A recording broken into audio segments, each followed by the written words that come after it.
Hello everyone, welcome to our channel teachings with Tani. अभी 19 Feb को ज्ञानेश कुमार चुने गए हैं नए chief election commissioner of India, जिसके अपॉइंटमेंट को लेकर राहुल गांधी ने बोला है कि ये डिसीजन आधी रात को लिया गया था एंड दैट्स वाई ये डिसीजन काफी डिसरिस्पेक्टफुल और डिसकर्टियस है, क्योंकि सुप्रीम कोर्ट की हियरिंग होने वाली थी ठीक 48 घंटों बाद।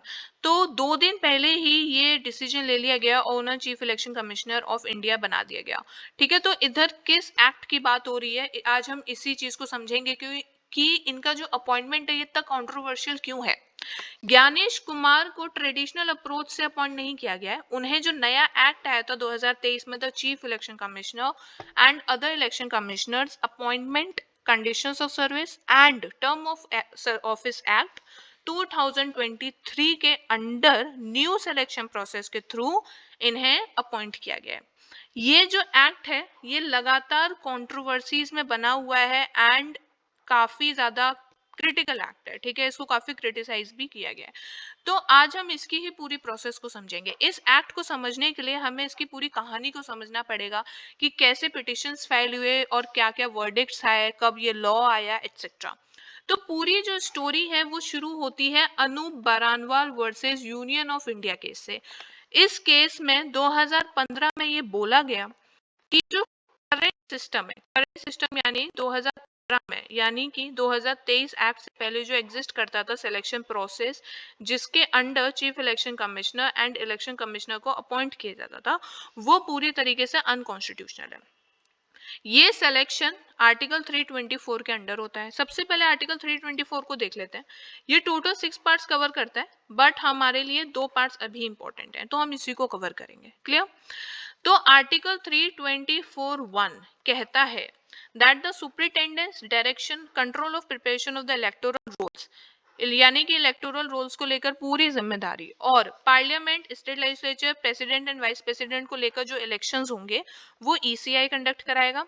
Second point is that election commissioner में चीफ इलेक्शन कमिश्नर होंगे और अदर इलेक्शन कमिश्नर्स होंगे, जो कि प्रेसिडेंट डिसाइड कर सकते हैं कि कितने होंगे। अभी क्या है, वन चीफ इलेक्शन कमिश्नर है प्लस 2 इलेक्शन कमिश्नर्स हैं, लेकिन ये फिक्स्ड नहीं है, ये प्रेसिडेंट अपने अकॉर्डिंग चेंज कर सकता है। ठीक है, एंड ये पॉइंट बहुत इंपॉर्टेंट है, एंड द अपॉइंटमेंट, इनका जो अपॉइंटमेंट होगा वो पार्लियामेंट के द्वारा बनाए गए लॉ के अंडर होगा और इसको करेगा कौन? प्रेसिडेंट। ठीक है, लेकिन अभी क्या है कि 2023 से पहले क्या हो रहा था कि इसको लेकर कोई लॉ था नहीं, तो प्रेसिडेंट को रिकमेंडेशंस देते थे प्राइम मिनिस्टर और उनके रिकमेंडेशंस पे अपॉइंटमेंट्स होते थे। तो इसी सिस्टम को इस केस में कहा गया कि ये अनकॉन्स्टिट्यूशनल है, क्योंकि ये बहुत ज्यादा एग्जीक्यूटिव कंट्रोल एक्सरसाइज करता है। ठीक है, आप देखिए कि इस पूरी प्रोसेस में पीएम जो है वो प्रेसिडेंट को रिकमेंडेशन दे रहा है, काउंसिल ऑफ मिनिस्टर पूरी की पूरी पीएम के हाथ में है।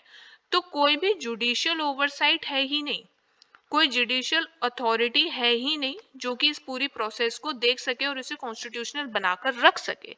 तो इन बेसिस पर इसको चैलेंज किया गया। 2018 को उस टाइम के जो चीफ जस्टिस ऑफ इंडिया थे रंजन गोगोई, उन्होंने इस केस को 5 जज बेंच को रिफर कर दिया। ठीक है, 2020 में सिमिलर केस फाइल किया गया, सिमिलर पिटीशन डाली गई अश्विनी कुमार उपाध्याय के द्वारा। फिर उसके बाद नवंबर 2022 को सुप्रीम कोर्ट का वर्डिक्ट आ गया इस केस को लेकर। उन्होंने बोला prime minister of India, leader of opposition and chief justice of India, ये तीनों मिलकर रिकमेंडेशन देंगे to the president of India और फिर तभी अपॉइंटमेंट्स की जाएंगी। ठीक है, तो बेसिकली नवंबर 2022 इस टाइम पे आपका वर्डिक्ट आ गया और ये केस सॉल्व हो गया। ठीक है, चीफ जस्टिस ऑफ इंडिया आ गए उस सिलेक्शन प्रोसेस में, तो इसमें क्या हो गया, अब आपका एक जुडिशियल ओवरसाइट आ गया। जुडिशियल ओवरसाइट आ गया तो ये प्रोसेस कॉन्स्टिट्यूशनल बनाया जा सकता था। फिर 2 मार्च 2023 को के एम जोसेफ के अंडर एक बेंच थी, उसने बोला कि अब इस कमेटी का क्रिएशन होगा जिसमें PM, chief justice of India and leader of opposition होगा। ठीक है, एंड ये कमेटी तब तक रहेगी जब तक पार्लियामेंट को लॉ नहीं बना देता। क्लियर, यहाँ तक सब कुछ, कोई हमें टेंशन नहीं है, सब एकदम बढ़िया से केस सुधर गया, सुलझ गया, ठीक है। लेकिन अब इधर एंट्री होती है पार्लियामेंट की। पार्लियामेंट ने एक बिल पास कर दिया जिसका नाम था chief election commissioner and other election commissioners appointment conditions of office and terms of office bill 2023। इस बिल को अब सबसे पहले राज्यसभा में पास कर दिया गया, फिर लोकसभा में पास कर दिया गया। अब इधर बिल में प्रॉब्लम क्या थी? बिल में प्रॉब्लम ये थी कि इसमें सीजेआई यानी कि चीफ जस्टिस ऑफ इंडिया को हटा दिया गया।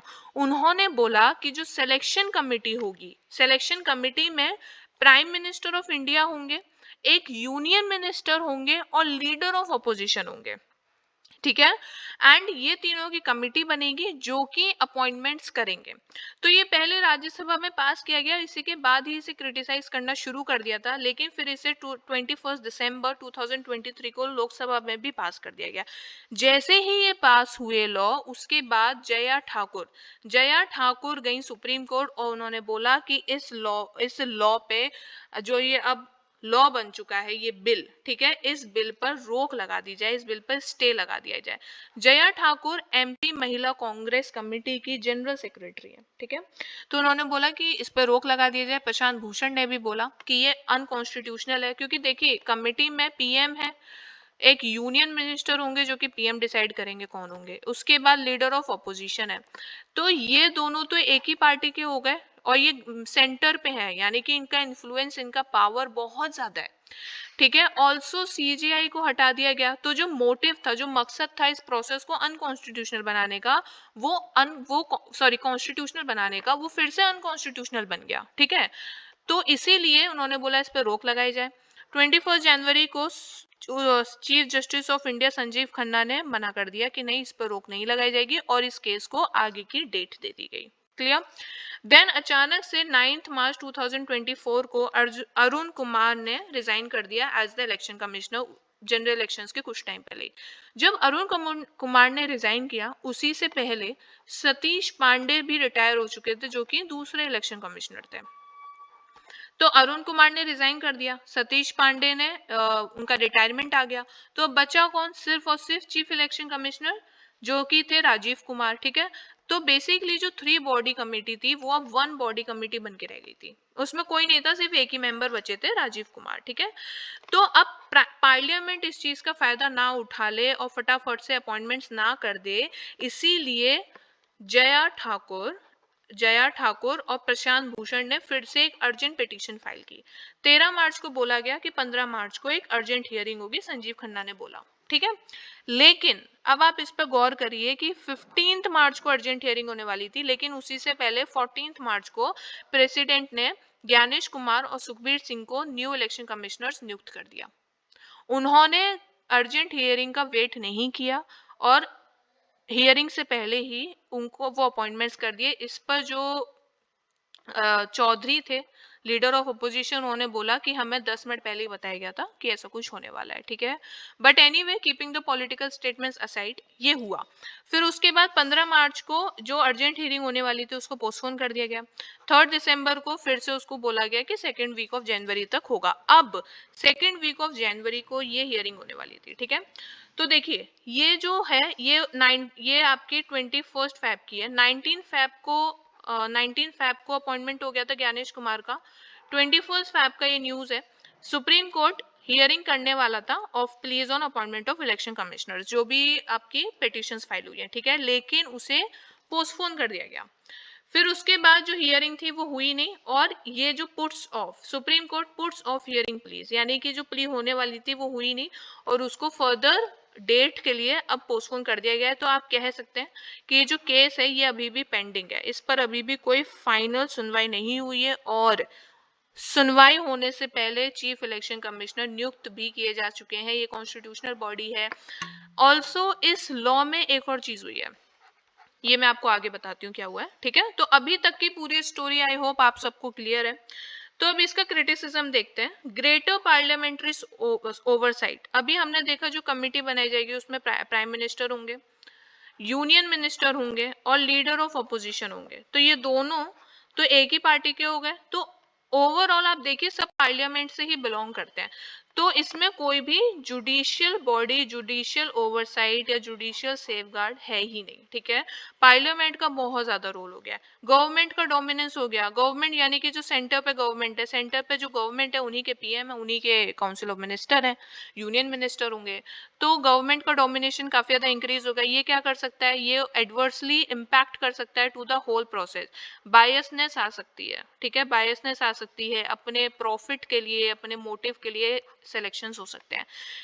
Also it reduced status of chief election commissioner and election commissioner. इसका मतलब क्या है कि पहले जो चीफ इलेक्शन कमिश्नर होते थे ना, उनका जो रैंकिंग होता था वो सुप्रीम कोर्ट के जज के पास होता था, उनकी सैलरी, उनका स्टेटस सब उनके ही सेम होता था, ठीक है। लेकिन अब इस लॉ के बाद क्या किया गया है, उनकी रैंकिंग, उनका स्टेटस कैबिनेट सेक्रेटरी के बराबर कर दिया गया है, ठीक है। तो बेसिकली उनका जो स्टेटस है वो कम हो गया है। कोई भी एक्सटेंसिव डिबेट नहीं हुआ। 12 तारीख को राज्यसभा में पास हो गया, 21 को लोकसभा में पास हो गया। कोई खास डिबेट नहीं हुआ, इसलिए अपना ओपिनियन लोग शायद नहीं रख पाए। Also disrespects the SC verdict. Supreme court ने साफ साफ बोल दिया था कि जो कमिटी होगी वो चीफ जस्टिस ऑफ इंडिया भी होंगे उसमें, लेकिन पार्लियामेंट ने अपना लॉ बनाया और अपनी कमिटी बनाई, तो सुप्रीम कोर्ट का जो भी इंटेंट था, ठीक है, उसको तवज्जो नहीं दी गई, उसको रिस्पेक्ट नहीं दी गई है। तो this is the whole criticism of it. तो देखिए दोस्तों, सिंपल सी बात है, ये जो पूरा प्रोसेस है ये डेफिनेटली कंट्रोवर्शियल इन नेचर है, और ये हमारा जो कॉन्स्टिट्यूशनल मशीनरी है, ठीक है, कॉन्स्टिट्यूशनल मशीनरी को डायरेक्टली एंड एडवर्सली अफेक्ट करता है।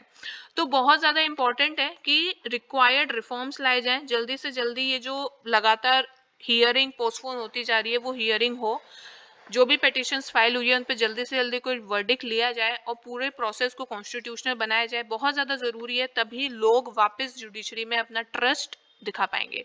So that was all about the process of the appointment of Chief Election Commissioner and other election commissioners. See you in the next video. Keep studying.